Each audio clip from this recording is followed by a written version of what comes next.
ही रहे हैं और बिहार में माई फैक्टर बहुत इंपॉर्टेंट होता है और इस बार यूपी इंतखाबात में अखिलेश यादव जो हैं वो माई फैक्टर पे बहुत टिके हुए थे।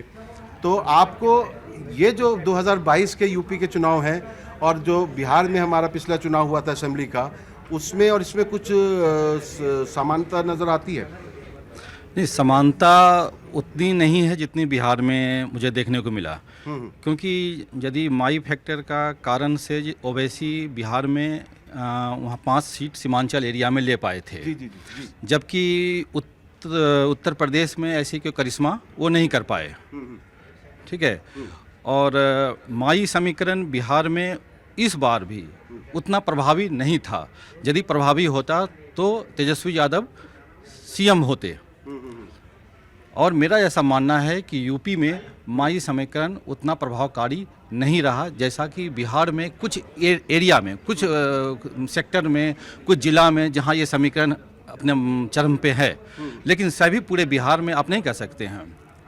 ऐसे माना जाता था कि पूर्वांचल का जो एरिया है उसमें ये समीकरण कुछ हावी हो सकता है। यूपी के चुनाव को आप देखें, क्योंकि आप जब बिहार में आगे जब चुनाव होने वाला होगा तो क्या राष्ट्रीय जनता दल के लिए यहाँ से कोई संदेश है, कोई पैगाम जा रहा है? ये संदेश जैसे कुछ ही दिनों में आप देखे होंगे कि बिहार में विधान परिषद के चुनाव के लेकर दोनों पार्टी अलग अलग सुर अपना रहे हैं।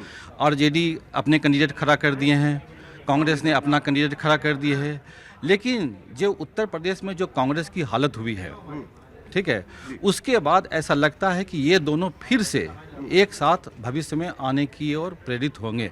क्योंकि ये माना जा रहा है कि दोनों साथ लड़के ही हम कुछ जीत पाएंगे, अकेले अकेले तो बहुत मुश्किल है। ये सबके लिए है पैगाम, सबके लिए पैगाम। क्योंकि ममता बनर्जी ने भी कहा, टीएमसी का भी ये आया है कि भाई कांग्रेस अब यहाँ से हमारे साथ जुड़कर लड़ना शुरू करे। अब वो अपने आप को राष्ट्रीय पार्टी समझना बंद करके जो है वो अब सबके साथ मिल जाए। वो उसकी हालत अब इतनी खराब हो चुकी है। पिछले दिनों यदि आप देखे होंगे कि अपना तेलंगाना के सीएम महाराष्ट्र गए थे और वहाँ से एक स्टेटमेंट आया कि नीतीश कुमार को हम विपक्ष के राष्ट्रपति के रूप में हम प्रोजेक्ट कर सकते हैं यदि वो चाहे तो। एक शगुफा छोड़ा गया कि देखें नीतीश कुमार जी की इच्छा अभी भी क्या बलवती है राष्ट्रपति के लिए या कुछ के लिए। लेकिन हमने तुरंत ही उस दिन नीतीश कुमार के एक रैली में थे तो हमने तो उनसे पूछा, बोले सब बकवास की बात है। लेकिन उसी के कुछ ही दिन बाद फिर तेलंगाना के मुख्यमंत्री झारखंड पहुँचे हेमंत सोरेन के पास। तो इसका मतलब ये है कि जो विपक्ष है कहीं न कहीं एक साथ गोलबंद होने की कोशिश लगातार जारी है। कि कहीं न कहीं अकेले तो अब मुश्किल है।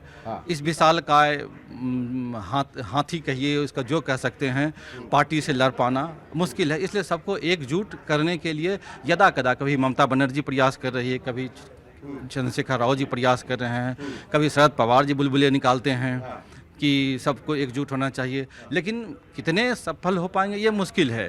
क्योंकि एक चीज मुझे पूछनी है, जो ये आखिरी राउंड में जो ममता बनर्जी बनारस गई उसका